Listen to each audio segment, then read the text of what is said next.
Kalau kita ketika hidup tidak sempat mengganti puasa, apa waris kita boleh buat? Waris kita boleh buat apa? Bayar fidyah. Kalau kita tak sempat nak ganti puasa, kita mati, waris boleh bayar fidyah. Bangun ada 7 hari tak habis puasa, sakit tak sempat ganti, meninggal, anak ambil 7 hari kali dengan RM5, fatwa perlis berapa? 7 kali 5 RM35, bayar dekat orang miskin, selesai, tebus fidyah tu, bayar yang tak sempat tu. Kalau anak nak tolong puasa, boleh. Kemudian apa lagi? Haji, kalau tak sempat ditunaikan, mungkin sakit, tak dapat giliran dan sebagainya, apa waris boleh buat? Apa waris boleh buat? Badal haji, yakni sama ada ahli keluarga atau orang lain yang telah menunaikan haji, kita tanya dia, boleh tak tolong buat haji untuk arwah mak saya? Boleh. Kita pun bayarlah dekat dia, mungkin makan minum dia, hotel dia, transportation dia. Dia minta lah 7-8 ribu, kita pun bayar. Dia tolong buat haji untuk mak kita, untuk ayah kita. Badal haji. Ada tak dalil? Ada. Ada dalil dia. Apa lagi? Bayar fidyah puasa. Tolong buat badal haji untuk arwah si mati. Kalau dia tak sempat buat haji lagi, kalau dia dah buat haji tak bayar. Yang ketiga apa dia? Zakat. Katalah mak kita, ayah kita ada zakat emas ke, zakat simpanan ke, dia tak sempat bayar atau dia tak bayar beberapa tahun, kita tolong bayarkan. Kita kena bayarkan, ambil daripada duit yang dia tinggalkan itu, bayar zakat emas dia, bayar zakat simpanan dia, bayar zakat apa yang patut. Kalau dia tak sempat bayar, kalau dia dah bayar, okey. Tetapi tuan-tuan, haji boleh diganti, puasa boleh dibayar fidyah, zakat kita akan langsaikan, kita akan tunaikan, hutang piutang dia kita bayarkan. Satu-satunya ibadah yang jika tidak dilakukan dan ditunaikan oleh kita, tidak boleh dilakukan apa-apa oleh waris kita. Apa dia? Apa dia tuan-tuan? Salat. Tidak ada badal salat, tak ada fidyah salat, tak ada tolak berah, tarik berah, tolak berah, tarik berah. Bohong Tuhan beradab. Dia nak kecoh. Ini saya bayar fidyah salat ayah saya 50 kampik berah kat Tok Imam. Saya terimalah fidyah 50 kampik berah ni. Saya hadiah baliklah ke awak 50 kampik berah ni. Saya terima kasih. Saya bayar baliklah fidyah 50 kampik berah ni bagi pihak pak saya. Siapa aja? Mari mana ni?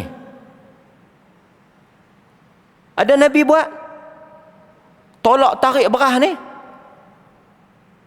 Ada nas, ada keterangan daripada Quran dan Sunnah? Tak ada. Kalau nak bayar, bayar lah betul-betul. Ini dah bayar, bagi balik. Dah bayar, bagi balik. Tolak tarik, tolak tarik.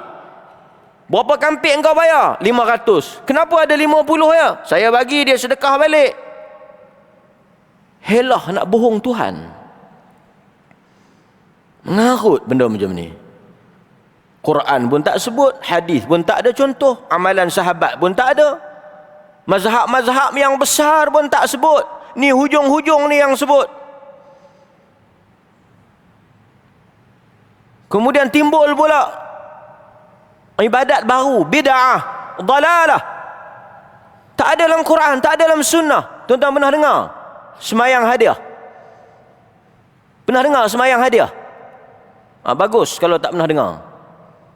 Semayang hadiah pernah dengar? Katalah Bang Non mati. Banyak kali sebut Bang Non mati. Bang Non pun duduk tak sedang lah. Ada orang lain aku juga yang mati. Bila kita nak semayang hadiah ni? Ni saya nak ajak tuan-tuan. Semayang hadiah ni kita semayang pada malam pertama si mati tu mati.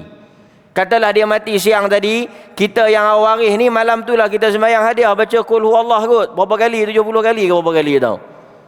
Apa fadilat dia?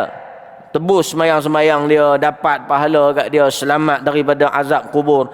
Tuan-tuan, tidak ada satu pun hadis, tak ada walaupun satu hadis daripada Nabi, amalan para sahabat ataupun disebut dalam qaul-qaul mu'tabar mazhab tentang semayang hadiah. Tak ada. Satu sembahyang yang direka-reka bid'ah, yang menyerupai syariah, kemudian disandarkan kepada agama yang tidak pernah diajar oleh Nabi sallallahu alaihi wasallam. Dan semua fadilat yang berkaitan dengan salat hadiah palsu. Sebab itu siapa-siapa yang nak ajar satu amalan agama, dia punya tanggungjawab. Hatu burhanakum. Bagi bukti, terang.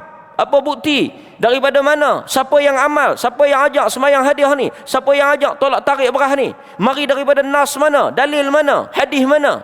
Siapa yang kata? Tak mampu datangkan. Ini dah lama dah orang dah buat ni. Orang tua-tua kita pesan dah ni. Amal lama dalam masyarakat kita ni. Orang kampung duk buat ni. Ini jahiliah. Bukan agama. Salat, kalau kita buat, kita selamat. Tapi kalau kita tak buat, kita menanggung azab dia. Sebab itu salat besar. Sebab itu Al-Imam Az-Zahabi, setelah dia meletakkan syirik, setelah dia meletakkan sihir, apa yang dia masukkan? Iaitu meninggalkan salat. Tarkus salah.